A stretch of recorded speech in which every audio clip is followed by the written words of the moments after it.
क्या आपको भी हमल में कमर दर्द होता है और आप बहुत परेशान हैं कि हमल में कमर दर्द को किस तरीके से मैनेज किया जाए? तो ये वीडियो एंड तक आपने ज़रूर देखनी है। आज की वीडियो में मैं आपको बताऊँगी कि हमल में कमर दर्द की क्या रीज़न्स होती हैं, उसको हमने किस तरीके से घर बैठे-बैठे मैनेज करना होता है। कुछ टिप्स एंड ट्रिक्स होती हैं। अगर इन टिप्स को हमल में हर खातून फॉलो कर ले तो उसको हमल में कमर का दर्द बिल्कुल भी नहीं होगा और उसके 9 माह भी बड़े आराम से गुजर जाएँगे। हमल में कमर का दर्द एक ऐसा प्रॉब्लम होता है जो 90 टू 95% खवातीन फेस कर रही होती हैं। कुछ खवातीन को शुरू के 3 माह में ही ये दर्द शुरू हो जाता है। ज्यादातर खवातीन को 8-9 मंथ में जाकर यानी आखिरी 2-3 महीनों में बहुत ज्यादा ये दर्द शुरू हो जाता है कि वो अस्पताल आती हैं, हमसे मेडिसिन लेती हैं, उनकी डेली एक्टिविटी मुतासर होने लग जाती है।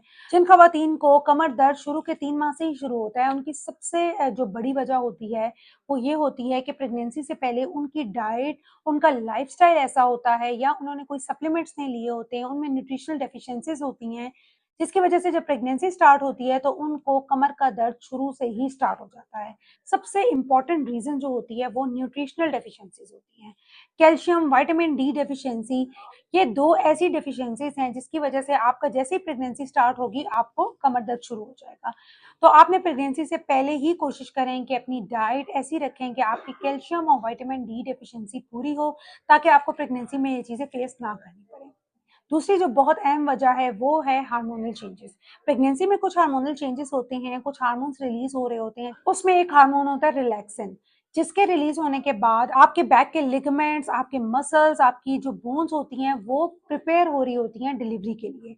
तो उसमें भी आपको बैक एक होता है। मोस्टली ये 7 मंथ के बाद स्टार्ट होता है। थर्ड जो बहुत अहम रीजन है वो है स्ट्रेस। स्ट्रेस आपको किसी भी किस्म का हो, चाहे आपको फिजिकल स्ट्रेस है या मेंटल स्ट्रेस है, उससे आपके जो मसल्स हैं वो स्पैज़म में जाते हैं और आपको बैकएक स्टार्ट हो जाती है। इसके बाद जो अहम रीजन है वो होता है आपका पोस्चर। प्रेगनेंसी में आपकी जो बैक है वो इरेक्ट होनी चाहिए, वो बिल्कुल स्ट्रेट होनी चाहिए। प्रेगनेंसी में आपकी जो रीढ़ की हड्डी है उसकी बिल्कुल शेप चेंज हो जाती है, वो आगे की तरफ बेंड हो जाती है, क्योंकि आगे बेबी का वजन होता है, इसलिए जो हमारा सेंटर ऑफ ग्रेविटी होता है ये आगे की तरफ शिफ्ट होता है, जिसकी वजह से स्पाइन की शेप भी चेंज होती है और आपको बैकएक स्टार्ट हो जाता है। तो इसमें मैं आगे आपको बताऊंगी कि आपने किस किस्म का पोस्चर रखना है ताकि आपको बैकएक ना हो।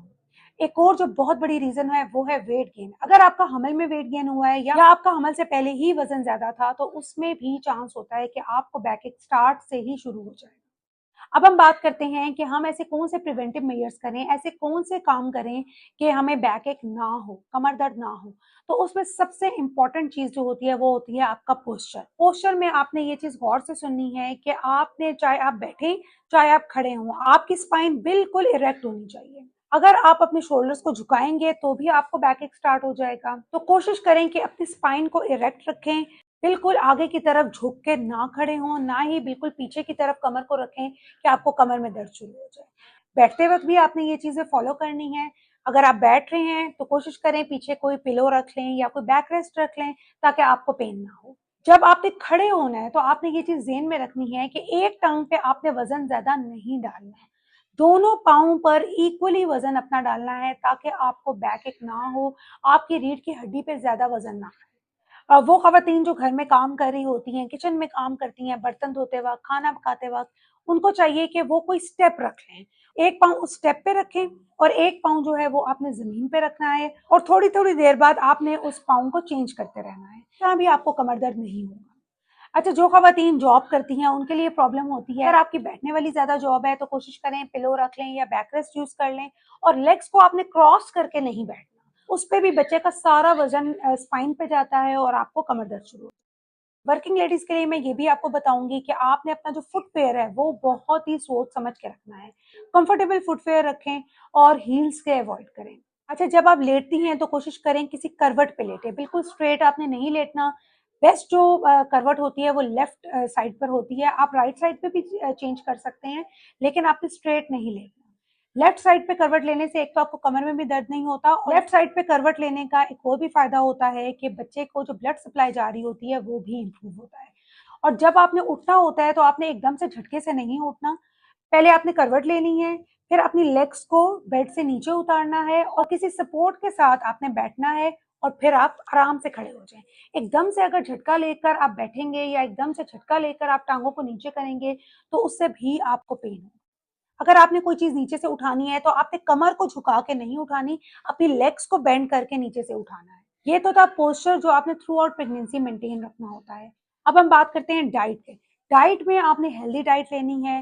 दूध, अंडा, दही, फ्रूट्स, वेजिटेबल्स, आप हर किस्म की डाइट लें। गोश्त आप लें, प्रोटीन डाइट अपनी अच्छी रखें, हेल्दी बैलेंस डाइट रखें, कोशिश करें बाहर की चीज़ें ना खाएं। आप सिंपल हेल्दी डाइट लेंगे तो उससे भी आपकी बोन्स भी स्ट्रांग होगी और आपका बेबी भी हेल्दी होगा। आपके डॉक्टर ने आपको कुछ सप्लीमेंट्स दिए होते हैं, कैल्शियम, विटामिन डी दिया होता है, वो आपने ज़रूर लेना है। अपने सप्लीमेंट्स आपने मिस नहीं करने। मसाज के बारे में अक्सर क्वेश्चन करते हैं कि हम कमर का मसाज करा सकते हैं या नहीं, तो आप हॉट कंप्रेशंस भी यूज़ कर सकते हैं। जेंटल मसाज आपने कमर का करना है। मसाज आपने बहुत एग्रेसिव होकर नहीं करना, क्योंकि कमर पे कुछ प्रेशर पॉइंट्स होते हैं जिनको मसाज करने से आपकी यूट्राइन कॉन्ट्रैक्शंस भी स्टार्ट हो जाती हैं। तो जेंटल मसाज आप कर सकते हैं। एक्सरसाइजेज जैसे मैंने आपको पहले भी एक वीडियो में बताया था कि आपने हमल में कौन कौन सी एक्सरसाइजेज करनी है। इसके साथ आप योगा कर सकते हैं। इससे भी आपकी फिजिकल एक्टिविटी भी रहती है, आपकी बॉडी बिल्कुल बेड रेस्ट पे नहीं आती, तो आपके मसल भी एक वर्किंग कंडीशन में रहते हैं और आपको बैकएक नहीं होता। कुछ ऑइंटमेंट्स होती हैं, लगाने वाली क्रीमें होती हैं जो हम कमर पे मसाज के लिए देते हैं, वो भी आप लगा सकते हैं। वो सिंपल पेन किलर्स होती हैं। अच्छा, पेन किलर में बहुत ही इंपॉर्टेंट चीज़ है कि प्रेगनेंसी में आपके लिए जो सेफेस्ट पेन किलर होती है वो पैरासिटामोल होती है। कैलपोल, पैनाडोल, ये आप सेफली ले सकते हैं। इसके अलावा कोई भी दर्द का टीका, गोली आपने नहीं लेनी। खास तौर पे 32 वीक से पहले आपने बिल्कुल भी किसी भी ओवर द काउंटर आपको मेडिसिन पेन किलर की या फिर किसी भी लोकल डॉक्टर के पास आप कोई दर्द का टीका लगवा लेंगे तो वो आपके लिए खतरनाक हो सकता है। आपने जो सेफ पेन किलर है वो पैरासिटामोल है, पैनाडोल, कैलपोल, इसके अलावा आपने कोई भी पेन किलर नहीं लेनी। आपके स्लीप आवर्स बहुत ही मैटर करते हैं। 8 टू 9 आवर्स की स्लीप एक दिन में बहुत ही ज़रूरी होता है। जैसे मैंने आपको बताया कि स्ट्रेस एक बहुत बड़ा फैक्टर है बैकएक का, तो अगर आपकी बॉडी स्ट्रेस फ्री रहेगी, आपके स्लीप आवर्स पूरे होंगे, तो आपके बॉडी मसल स्पैज़म में भी नहीं जाएँगे और आपको बैकएक नहीं होगा। अगर आप इन टिप्स को फॉलो करेंगे तो आपको हमल में कमर दर्द बिल्कुल भी नहीं होगा। आई होप आपको क्लियर हो गया होगा कि हमल में कमर दर्द क्यों होता है और इसको हमने किस तरीके से प्रिवेंट करना होता है। अगर आपको ये वीडियो पसंद आई है तो वीडियो को लाइक करें, चैनल को सब्सक्राइब करें और इसको आगे मैक्सिमम शेयर भी करें ताकि मज़ीद लोग भी इससे गाइडेंस ले सकें। Thank you.